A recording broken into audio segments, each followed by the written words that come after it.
E aí pessoal, tudo beleza? Bom, dando continuidade aos nossos estudos sobre amplificador operacional, hoje veremos sobre correntes de offset e corrente de polarização. Bom, nós sabemos que idealmente o amplificador operacional possui impedância de entrada infinita, o que significa que as correntes de entrada em seus terminais de entrada são nulas, ou seja, a corrente no terminal inversor e não inversor são iguais a zero. Então, se nós colocarmos uma carga na entrada desses terminais, nós teremos que uma corrente zero vezes o resistor, vezes a sua resistência, pela lei de Ohm, terá uma tensão igual a zero. Logo, a nossa tensão de saída será nula. Claro, isso no mundo ideal. Agora vamos ver o que realmente acontece no mundo real. Bom pessoal, no mundo real, como já de se esperar, existe sim uma corrente circulando nos terminais de entrada do amplificador operacional. E vamos ver brevemente um porquê. Bom pessoal, na entrada do amplificador operacional, nós temos o seguinte, que é o par diferencial de entrada, que como já disse, é o estágio do amplificador que faz a diferença de tensão, ou seja, a diferença do V+, com o V-, certo? Porém, como nós podemos ver, nós temos aqui PNP na entrada, o que significa que esses TBJs drenam corrente. Neste caso, as correntes aqui IB+, e IB- estão indo para fora. Caso o par diferencial tivesse transistores NPN na entrada, nós teríamos estas correntes em sentido oposto, ou seja, entrando no transistor. Então, pessoal, nós já temos que ver que, como nós temos par diferencial transistorizado, TBJ, na nossa entrada do amplificador operacional, nós teremos, até por agitação térmica, por efeito térmico, a circulação de corrente em seus terminais de base. Logo, nós teremos sim uma corrente circulando na entrada do amplificador operacional, tal como nós mostramos aqui, que nós temos aqui IB+, IB- saindo do amplificador operacional. Isso porque, reforçando, a nossa entrada aqui é PNP, certo? Nossos transistores aqui no par diferencial. Se fosse NPN, estariam entrando no amplificador operacional. Porém, quando tu for resolver os exercícios referentes a correntes de polarização, tu pode convencionar o sentido que tu quiseres. Não existe restrição, ok? Bom, pessoal, como aqui não há qualquer carga na entrada do amplificador, nós temos que a saída é zero, pois uma corrente vezes nada, tem uma tensão zero, pela lei de Ohm. Porém, agora, com carga, que é onde mora o problema, pessoal. Olha só, tendo aqui, IB-, que é a nossa corrente de polarização aqui no terminal inversor, e IB+, sendo a nossa corrente de polarização no terminal inversor, nós temos que, quando elas passarem pela carga R1 e R2, terá então uma tensão nos terminais não inversor e inversor. Logo, a nossa tensão de saída será diferente de zero, o que significa então que a nossa saída será V0 igual a zero, que é o nosso ganho em malha aberta, vezes V2 menos V1, sendo V2 aqui a tensão no terminal não inversor, que é a tensão aqui sobre R2, e V1 a tensão no terminal inversor, que é a tensão sobre R1.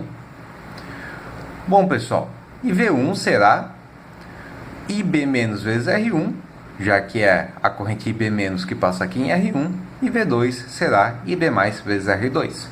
Então, pessoal, o nosso problema referente à corrente de polarização é que, quando nós temos carga nos terminais de entrada do amplificador, ou então com realimentação, como nós já veremos, é que nós teremos problema de offset lá na saída do amplificador. lembrando a tensão de offset do vídeo 5, caso tenham alguma dúvida sobre como funciona a tensão de offset.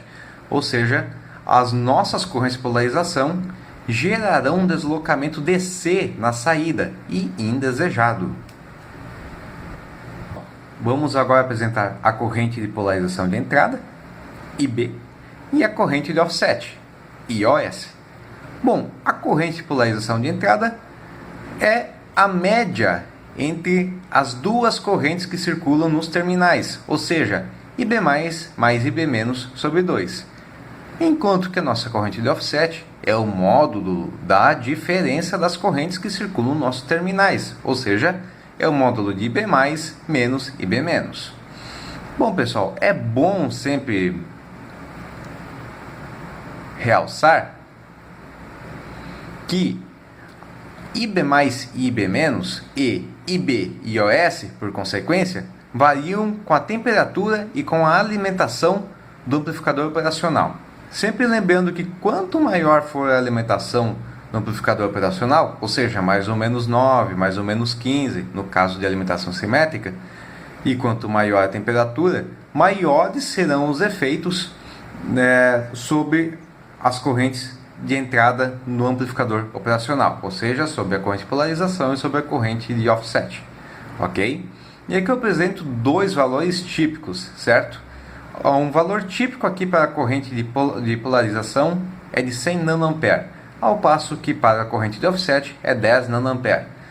Fácil aqui de ver que há uma diferença de 10 vezes, ou seja, a corrente de offset é 10 vezes menor em relação à corrente de polarização de entrada do amplificador operacional. Porém, existem amplificadores que trabalham na ordem de 6 femtoampere, o que significa 1 elétron a cada aproximadamente 3 milissegundos, que é praticamente uma corrente de agitação térmica nos terminais do TBJ. Tendo isso posto, pessoal, agora nós podemos levantar nosso modelo elétrico para então trabalharmos com as correntes de polarização. Bom, pessoal, o nosso modelo é o seguinte: nós temos um amplificador aqui ideal com duas fontes IB+ e IB-, que simbolizam as correntes que circulariam no amplificador operacional não ideal. Ou seja, considerando aquele nosso amplificador que possui um par diferencial PNP, nossa corrente vai para fora do amplificador. Ou seja, nós estamos jogando aqui uma corrente do sentido de amplificador para o terra. Então, nós estabelecemos aqui duas fontes de corrente, uma IB+ e outra IB-, saindo do amplificador em direção ao terra. E aqui, V+ e V- simbolizam os terminais não inversor e inversor, onde serão colocadas as cargas e tensões como trabalhamos até então normalmente. Bom, pessoal, para analisarmos a influência das correntes de polarização em um circuito com amplificador operacional, nós iremos utilizar este exemplo com essa topologia. Bom, eu sugiro fortemente que quando forem trabalhar com correntes de polarização, trabalhem também com o princípio da superposição. Ou seja, primeiro aqui eu vou supor que a minha corrente IB+ é igual a zero. Ou seja, não circulará corrente por R3. Logo, minha tensão V+ será 0 volt. Considerando que existe o curto-circuito virtual entre V+ e V-, nós temos que V+ é igual a V-. Logo, V- é igual a 0 volt. Bom, pessoal, como V- é igual a 0 volt, então nosso resistor R1 não drenará qualquer corrente, não circulará qualquer corrente por R1, uma vez que ele está entre dois potenciais 0 volt, ou seja, R1 está em curto-circuito. Logo, a nossa corrente IB- conseguirá somente circular por R2. Então, por consequência, nossa tensão V0' será menos IB- vezes R2, já que ela verá a tensão neste sentido, de V0 para o terra, ok? Porém, agora, considerando que IB- é igual a zero, ou seja, esta corrente aqui é igual a zero, nós teremos que o amplificador funcionará da mesma forma que um amplificador em topologia não inversora, que nós sabemos que V0 é igual a 1 mais R2 sobre R1 vezes V+. E o nosso V+ vai ser o quê? R3, que multiplica a corrente IB+. Logo, o nosso V0 duas linhas será 1 mais R2 sobre R1 vezes R3 vezes IB+. Então, pessoal, por consequência do princípio da superposição, nós teremos que a nossa tensão final será V0, que é igual a V0' mais V0 duas linhas. Logo, V0' nós sabemos que é menos IB- vezes R2, e V0 duas linhas é igual a 1 mais R2 sobre R1, que multiplica R3 vezes IB+. Logo, essa é a nossa tensão de saída, considerando as duas correntes que circulam nos terminais do amplificador operacional. Porém, agora vamos supor que os nossos transistores no par diferencial são casados, possuem as mesmas características. Então nós podemos assumir que IB+ é igual a IB-. Logo, como nós já vimos, IB- mais IB+ sobre 2 forma a corrente de polarização IB. Como IB+ e IB- são iguais, então nós teremos que IB é igual a IB-, que é igual a IB+. Logo, substituindo IB- e IB+ por IB, nós teremos que V0 será a corrente de polarização IB, que multiplica 1 mais R2 sobre R1 vezes R3 menos R2. Porém, nós gostaríamos que a nossa saída fosse zero, que ela não sofresse qualquer influência das correntes de polarização. Então, o que nós fazemos? Que V0 é igual a zero. Fazendo uma manipulação algébrica dessa expressão, nós teremos que R3 é igual a R1 vezes R2 sobre R1 mais R2. Ou seja, para atenuarmos os efeitos da corrente de polarização no amplificador operacional, nós devemos utilizar um R3 igual ao paralelo de R1 com R2. Além de conhecer que nós temos que ter o paralelo de R1 com R2 para determinar o valor de R3, também é importante estabelecermos aqui uma relação de IB+ e IB-, da seguinte forma. Sabemos que IB é igual a IB+ mais IB- sobre 2. E que a tensão de offset é IB+ menos IB-. Logo, manipulando esta expressão, ou seja, isolando IB+ e depois IB-, nós teremos que, isolando IB+, nós temos que IB+ é igual a IOS mais IB-, e IB- é igual a IB+ menos IOS. Substituindo essas duas expressões em IB, nós teremos que IB+ é igual a IB menos IOS sobre 2 e IB- é igual a IB mais IOS sobre 2.